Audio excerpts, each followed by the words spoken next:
Hello friends, I am Professor Smita Jha from the Department of Humanities and Social Sciences, IIT Roorkee, and I am doing a course on health humanities and disability.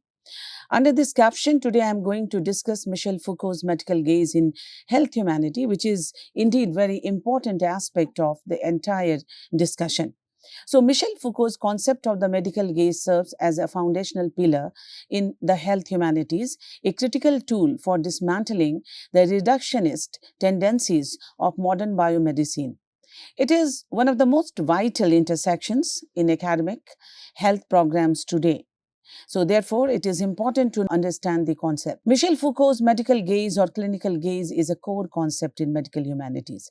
It describes how modern medicine objectifies the patient, reducing their lived experience to a set of biological symptoms and signs.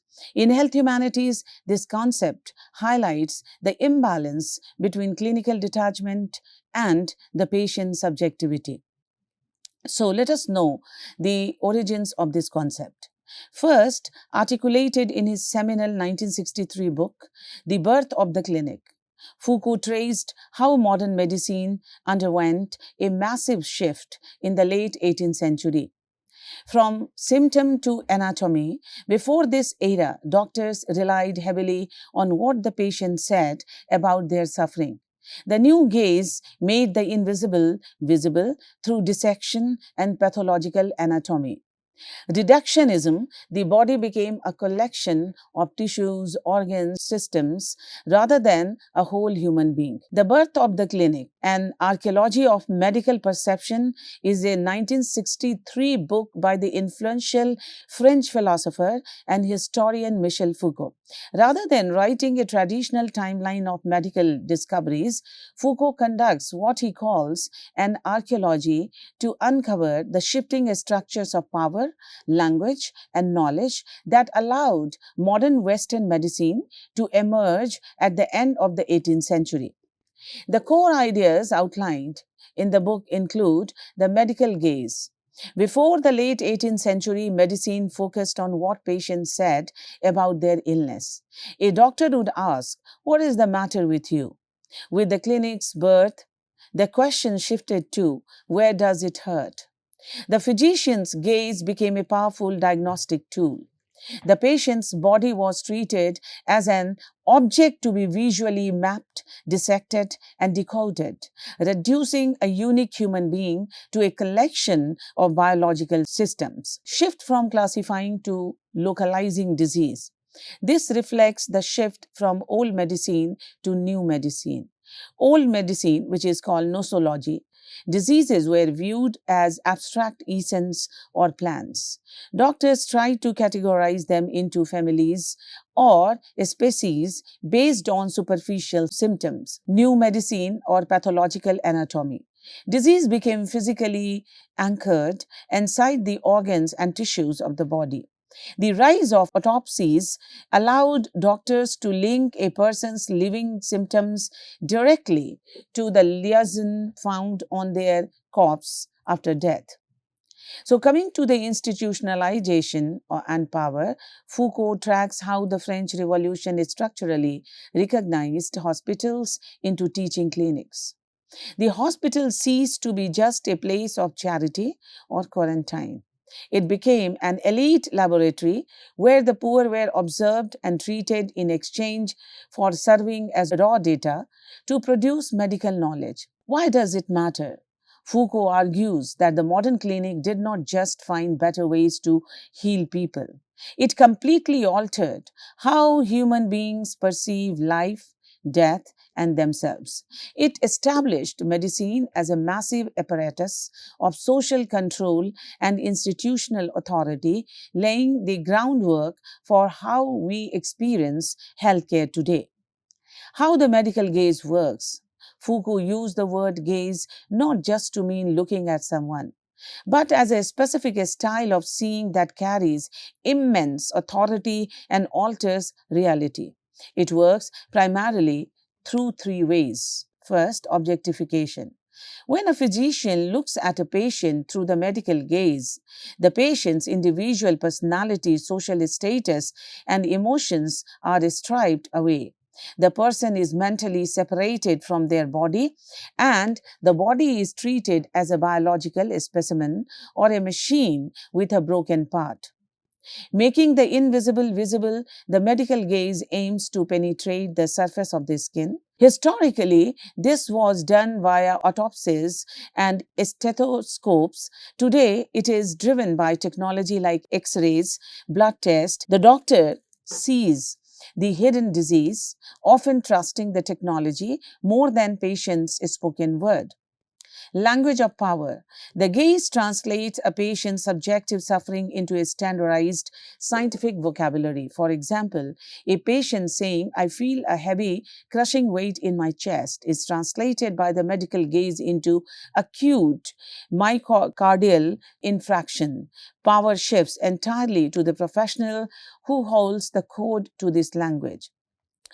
Coming to a concrete example, imagine a patient visiting a doctor for chronic back pain caused by severe stress and an exhausting job. Without the gaze, the doctor would listen to the patient's life story, their stress levels, and how the patient pain impacts their daily life.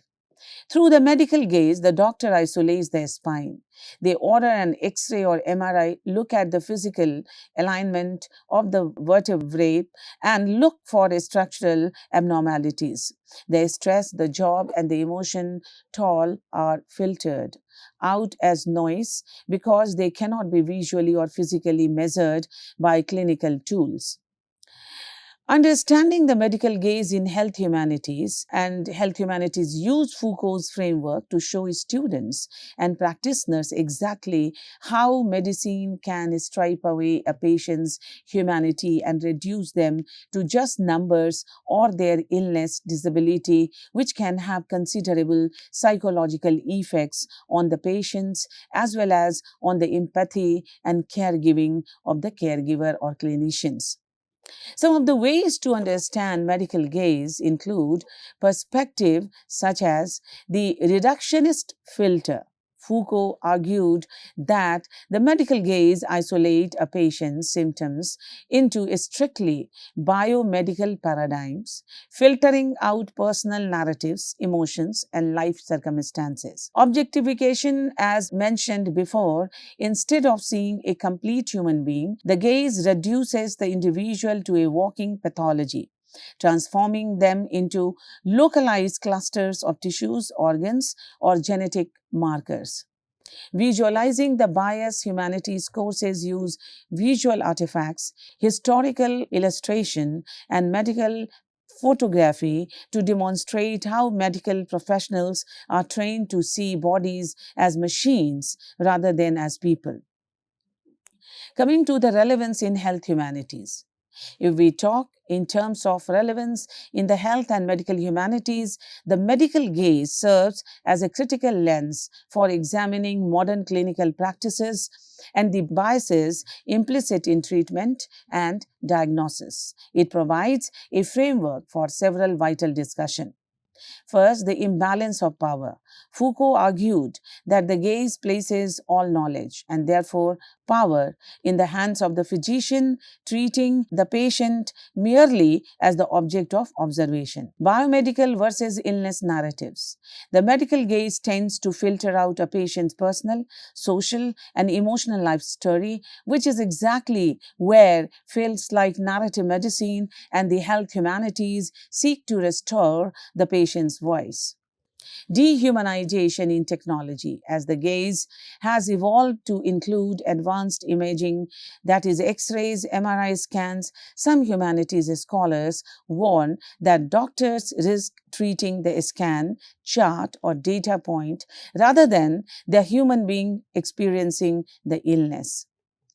Application in the field. So, health humanities scholars and educators use the concept of medical gaze to train future healthcare providers to build empathy and compassion and to incorporate inclusive practices. Some approaches include a narrative medicine. Programs use literature and creative writing to help medical students recognize the limitations of the purely biomedical gaze, encouraging them to listen to the illness narrative, how the patient experiences the disease, alongside the clinical disease, the biological malfunction. The next is the visual art. Well, visual training in museums and galleries is often used to sharpen students' observation skills while simultaneously teaching them how to avoid reductive objectification of patient. Next is disability and patient advocacy. Health humanities scholars analyze how the medical gaze constructs identities that often clash with a patient's own self conception. This highlights the iatrogenic harm of ignoring subjective realities and empowers patients by validating their embodied experiences over detached diagnostic levels. Ethical and palliative care analysis. The medical gaze is scrutinized in end of life and palliative environments to ensure cost or time efficiency does not overshadow compassionate care. Humanities based analysis help shift the focus from merely treating diseased tissues back to managing total human suffering. Coming to the modern medical gaze. The modern medical gaze acts as a double edged sword. It drives our most advanced, life saving diagnostic breakthroughs, but it also causes clinical detachment, systemic bias, and patient alienation. By prioritizing measurable biological data over the patient's lived experience, the medical gaze shapes modern healthcare in four distinct ways. First, the pixelated patient. Doctors often spend more time looking at electronic health records, EHRS, lab values, and medical imaging than looking at the actual person. This leads to the patients feeling unheard, reduced to a case or set of test results, and excluded from decisions about their own health care. Digital reduction. Patients are frequently reduced to a collection of metrics, that is, A1C levels, tumor sizes, heart rates, which can blind providers to subjective, non measurable symptoms. It can result in care provider treating the disease as an object of investigation, informed usually by pattern recognition, software, and algorithms, removing the illness or disease from the individual's broader and subjective life context. Creating professional authority, well, physician possesses a specialized knowledge that allows them to interpret the body in ways patients cannot. This establishes an unequal power relationship in which medical professionals become the primary interpreters of health and illness. Supporting surveillance and classification, the medical gaze extends beyond diagnosis to monitoring, categorizing, and regulating health through records, screening, risk assessments, public health measures, and increasingly digital health technology. The power imbalance in the patient provider relationship is a direct consequence of Foucault's medical gaze. It establishes a hierarchy where the healthcare provider holds the structure, social, and epistemic authority, leaving the patient vulnerable. This imbalance manifests in modern healthcare through several distinct mechanisms. First is epistemic injustice and medical gaslighting. Epistemic injustice occurs when a patient's credibility as a speaker is unfairly dismissed due to a systemic biases. Data over dialogue. Providers often privilege objective test result, blood work, a scan, over the patient's subjective description of their own bodily experiences. Third one is dismissal of symptoms. If clinical tests fail to show an immediate physical abnormality, the patient's pain or exhaustion is frequently mislabeled as psychosomatic, anxious, or fabricated. This is disproportionately experienced by women, people of color, and individuals with poorly understood chronic illness like fibromyalgia or long COVID.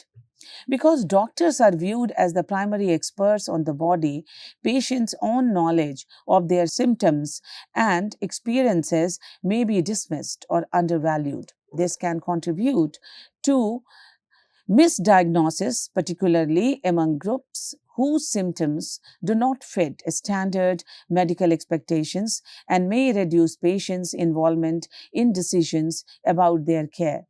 Some more ways in which the medical gaze affects patients and privileges this power imbalance are as follows: depersonalization and provider burnt out. The medical gaze impacts the psychological well being of both patients and healthcare providers. While patients feel reduced to just their illness, the healthcare providers may experience decreased empathy and compassion. Two primary ways this happens is the object treatment. Patients often report feeling like a broken machine or an interesting case study rather than a human being, leading to alienation and mistrust in medical institution. Emotional detachment. Medical training enforces a hyper rational mindset to maintain clinical efficiency. Over time, suppressing empathy to maintain this detached gaze contributes heavily to healthcare worker burnt out. Coming to the amplification of systemic and implicit biases, because the medical gaze treats the clinical standard as objective and universal, it frequently fails marginalized populations by presenting a false image of normal body, which is an idealistic figure, the standard body. So historically, medical benchmarks were built around white male biology. The biomedical gaze often misinterprets or ignores symptoms presented by women and people of color because they do not fit the universal textbook definition. Ignoring social determinants, a purely clinical gaze treats a condition like asthma strictly with an inhaler, completely ignoring the substandard housing or air pollution that caused the flare up in the first place. Power imbalance and medical gaslighting. Well, the professional gaze establishes the clinicians as the ultimate authority on the patient's own body and does not take into account different patients' contextual and subjective experiences, which greatly inform not only the nature of illness but also the methods of treatment required by the patient. Of the ways the privileging of clinician authority impacts patients, here are two. What are those? Dismissing subjective pain. When objective tests like blood work or a scan come back normal, the medical gaze often dismisses the patient's real physical pain as psychological or invalid. This is highly prevalent in chronic fatigue, autoimmune diseases, and long COVID. Compliance versus collaboration. Patients who question a diagnosis or seek holistic alternatives are often labeled non-compliant because they challenge the established authority of the medical gaze. The caregiver and professional behavior with them also changes accordingly, and often their voices are undermined or ignored. Coming to the institutional and bureaucratic authority, the clinic is not a neutral space. It is an institution designed to reinforce the provider's control. This also plays into the structural enabling of ableist biases and prejudices, along with increasing inaccessibility. Some ways this becomes apparent are the architecture of control. From the physical layout, the provider stands or sits at a computer while the patient sits exposed on an examination table, to the scheduling constraints the environment signals who dictates the interaction. The non-compliant level. As mentioned earlier, when a patient questions a treatment plan, seeks a second opinion, or decline a medication due to side effect, the system often labels them non-compliant. This disciplinary shorthand shifts the blame for poor health outcomes entirely onto the individual. Information asymmetry and language barriers. Power is maintained through the control and distribution of specialized knowledge, where it is ensured that the patient does not understand the technical and medical legal terms that are being thrown at them and thus form a partly informed decision aided by clinician authority. Medical jargon, jargonized gaze. The use of complex biomedical language can alienate patients, making it difficult for them to fully comprehend their diagnosis or give truly informed consent. This facilitates the opinions and thoughts, including biases and prejudices, of those who know this kind of jargon instead of the individuals actually suffering from the illness. Second is the monopoly on knowledge. While patients today have access to information, the institutional power to validate, diagnose, and prescribe remains strictly guarded by the provider, creating a gatekeeper dynamic. If we talk of intersectionality and compounded vulnerability, the inherent power gap between the provider and the patient does not exist in a vacuum. It merges with societal inequalities. Compounded vulnerability occurs when a patient's multiple disadvantaged social status intersect, magnifying the harmful aspects of the medical gaze. Some easily understandable ways these biases function include socioeconomic status. Patients from lower socioeconomic backgrounds may lack the resources, health literacy, or social capital. Demographic biases, racial, gender, and age biases can cause providers to unconsciously judge a patient's lifestyle, pain tolerance, or capability, drastically altering the quality of care provided. So, corporate driven disease mongering highlight that in contemporary healthcare, the critique extends to the pharmaceutical and medical device industries. Corporations actively employ biomedical discourse to market new conditions to the public to expand consumer bases. Conditions like low T, low testosterone, or female sexual dysfunction are heavily promoted through clinical sounding jargon, transforming normal human variants into lucrative corporate market. Deconstructing the imbalance, shared decision making, says that to flatten this steep hierarchy, modern healthcare ethics advocates for models that redistribute power back to the patient and allow them a more inclusive role in making decisions regarding their own care along with the directions that they want their treatment to take.